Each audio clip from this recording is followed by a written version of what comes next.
Yeah, title track, new album, Closer to the Flame.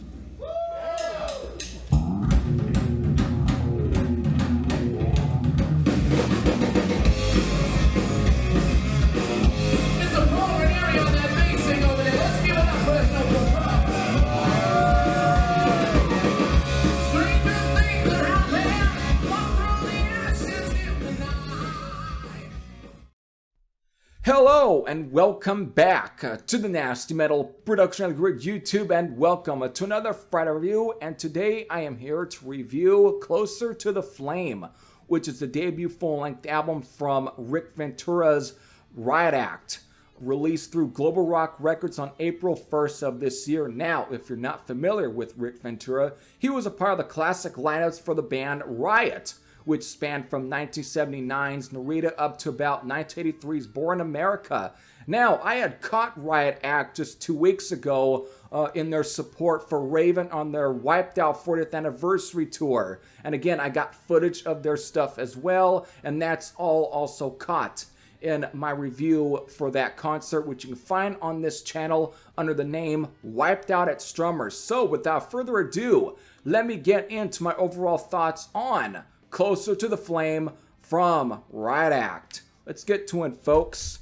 So, before I really get into, well, my thoughts on Closer to the Flame, you know what I have to do. I have to do a track listing rundown so I can tell you folks what the songs are on this album, how many songs are on this album, and what's the time length for this album. And since technically this is a 2-disc release, however, I am just going to be focusing on the first disc, which is basically the first only 10 songs on that disc, because disc 2 is basically just all classic Riot material, and I don't need to really give you any thoughts or even go through any of those songs. I'll probably will briefly go into those after I run down these 10 songs on disc 1, which is basically the actual Closer to the Flame album.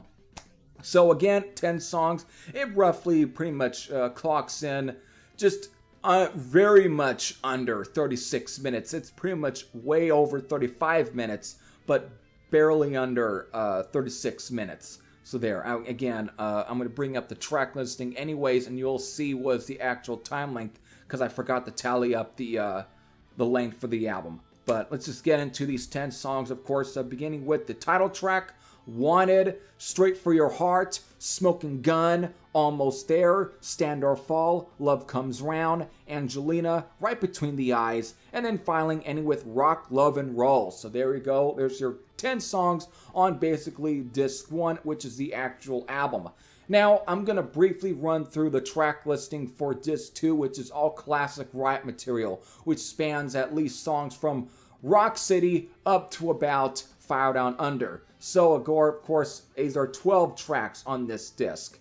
Of course, it begins with Rock City, 49er, Swords and Tequila, Overdrive, No Lies, Tokyo Rose, Warrior, Don't Hold Back, White Rock, Outlaw, Road Racin', and then ending with Altar of the King.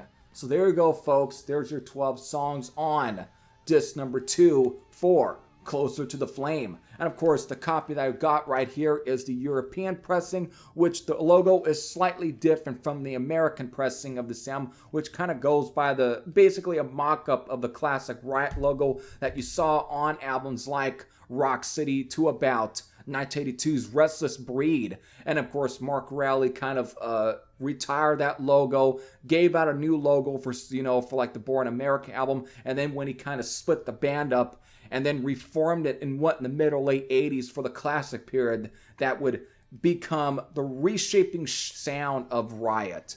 That began with Thundersteel to Privilege of Power and some of those albums in a way, and again, slightly different logo. He kind of resurrected the classic Riot logo from some of those classic early albums for like during that whole, was it the Mike DeMeo period? Hope I got that guy's name correctly. Again, I got the Metal Metallum page, Encyclopedia Metallum, page up. Am I correct about his name real quick? Yeah, I was correct. Mike DeMeo. again, he kind of resurrected that logo for like what some of the pressings for Nightbreaker and everything. You know, he kind of would resurrect the classic Riot logo. But that's what Rick Ventura and co. was pretty much based their Riot Act logo off of, was the classic logo for some of those classic albums to kind of give you a much more better hint at the style that Rick Ventura and co. are focusing on. Because since these days, what we got now is Riot V, and that's basically mostly the Thundersteel and Night or the Mike DeMeo era stuff. You know, that's represents more of that, but it definitely more so represents the Thundersteel and the Privilege of Power period of Riot, the more speed metal and power metal stuff. So while they're focusing more on that period of sound, Riot Act is basically somewhat more focusing on the more sort of late 70s, early 80s sound of Riot that at least pretty much bordered on like hard rock or just classic heavy metal or 70s metal, whatever people like to tag that as. That's the period that Rick Ventura is basically focusing on. Now, I should definitely get through the formation for Riot Act, which, again, after obviously a long hiatus or just a complete, I guess you can say, hibernation period for Rick Ventura, he decided in 2019 to form a band with also former guitar player of Riot, that being Louis Cavaras. And so again, Louis Cavaras was with Riot from 1975 to 1978, and that of course involves the debut full-length album Rock City, which was the only full-length release to ever feature Louis Cavaras on guitar. You know, Louis Cavaras, whatever he went by back in the day. So that technically ended up being the overall idea for Riot Act, was basically two former members of Riot getting together, since most of some of the classic members of Riot, whether it be Mark Reale, Guy Speranza, and Rhett Forrester and such, are no longer alive. Don't know what's going on, why Sandy Slavin or some of the classic lineup there of Riot didn't want to join part in Rick Ventura for Riot Act, but either way, what we got is at least still good enough, and it kind of gives it its own distinctive lineup and separates it from what we have now as Riot V. So this lineup with Louis Cavaras and Rick Ventura, and of course Don Chapin on vocals, and also I can read also here Paul Ranieri or something. I don't know how to pronounce his last name correctly on bass, and Claudio Kalinski on drums. And that basically, again, along with Rick Ventura and Louis Cavaras, was basically the original lineup for Riot Act here. Again, this lasted for at least one EP before, sadly, Louis Cavaras ended up passing away in March of 2020 due to symptoms of the coronavirus, right during the early breakout stages of that led to the pandemic. And definitely also put Riot Act a little bit on hold, actually, probably for a year in a way, and it really kind of hindered things. And but it probably still didn't keep them from writing new material, and eventually this is what we end up getting. So at this point, it's just Rick Ventura that's been running the whole gauntlet with Riot Act. It's basically become his band now instead of just Louis Cavaras. So he's kind of been continuing this name, and it continues into this album right here, their debut full-length album. It also is probably also seen as a tribute. That's probably the reason why for that second disc, because of all of the second disc was recorded when Louis Cavaras was still alive. And 6 of those songs, of those recordings, ended up also getting released on the EP just 2 years prior, which I also have. Again, I got it when I saw Riot Act at Strummers. So that's what we have right now. This is basically all we got, and oh my god. Closer to the Flame might be my personal favorite hard rock album of this year. This is a killer freaking album from beginning to end. I mean, for some, they might be disappointed with this album because of, for those that hold albums like Fire Down Under to their heart, they probably would have been disappointed and were expecting Fire Down Under Part 2. But if you're just looking at this from at least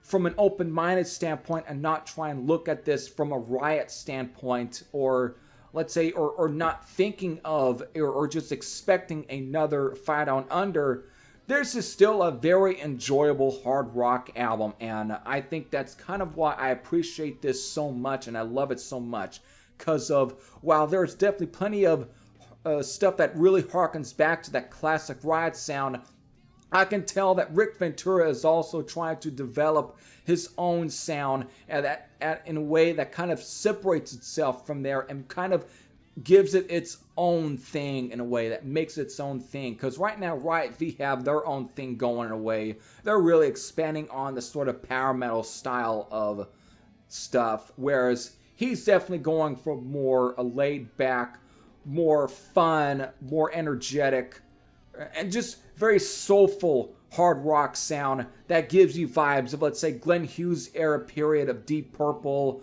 that just spans at least from like Burn to Come Taste the Band. Of course, even like early Whitesnake, mostly again that blues period from at least the EP to about I'll say maybe possibly 1982 Saints and Sinners, or of course to probably even Slighted End. It's just that classic blues rock period of Whitesnake. It really kind of focuses more on that. It's very late 70s sound on this one, then maybe a little bit of early 80s there too, but that just has such a huge late 70s hard rock sound, and it's just great compared to a lot of the bands these days that really try to go for that classic sort of late 70s sound. Rick Ventura just hones in, and because again he's from that period, he just owns it. He really it's to the point to where it's too much in his heart. This sound is so close to his heart. It's just his pure comfort zone, and that's why there's a lot of the emotions and the personality just bleeds through these songs.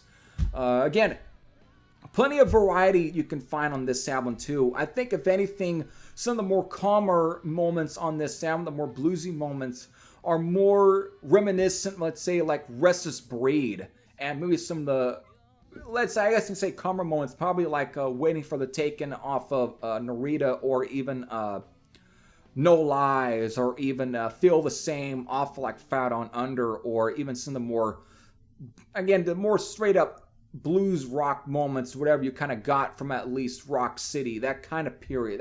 That's kind of what you technically get on Closer to the Flame. But there's plenty of great rockers on here. Actually, there's two great smoking rockers, that being the title track and, of course, Right Between the Eyes. But you got plenty of other diverse material on here that gives the album its distinctive personality. That's definitely heard in songs like, would be like, Wanted, or Love Comes Round, and of course, Rock, Love, and Roll are just straight up more mid-paced rockers, but they all got a still very fun energy to them. Same thing even for like Straight for Your Heart, which again kind of goes for a little bit of that AC/DC vibe, but it also is very reminiscent of the song Promised Land off of Born in America. And it just plays around with those almost AC/DC-esque Malcolm and Angus Young riffing and stuff, the power chords and all that personality plays around with that.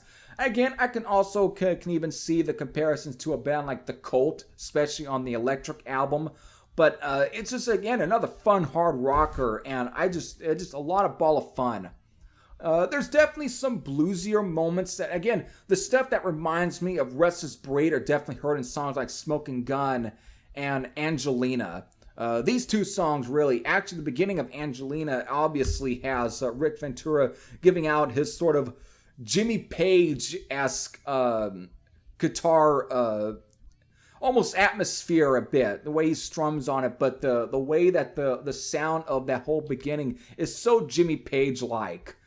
So again, a lot of Led Zeppelin stuff kind of being heard through this as well. But as it goes into it, I definitely get that Restless Breed era feel going on it. Even some of those leads, mostly with the song like Dream Away off of Restless Breed is the one song that really comes to mind. But Smoking Gun, on the other hand, definitely also kind of plays around with a bit of a Fire Down Under kind of feel, especially more so closer to songs like Feel the Same, or again, there's another.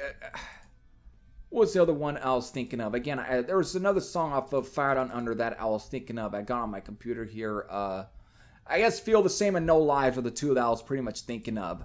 But again, it kind of plays around with that overall atmosphere, that style there. And it's just great. The song that probably comes close to being more of a ballad on here would be Almost There. I mean, Angelina kind of too, but Almost There definitely plays around with being more of a blues-based ballad. But it's so much heart in this one, so much emotion through it. And Don Shafton has such a killer fucking voice to him. What a voice he has. When I saw him live, and especially when he was performing mostly the classic Riot stuff, he is the closest I think I've ever heard to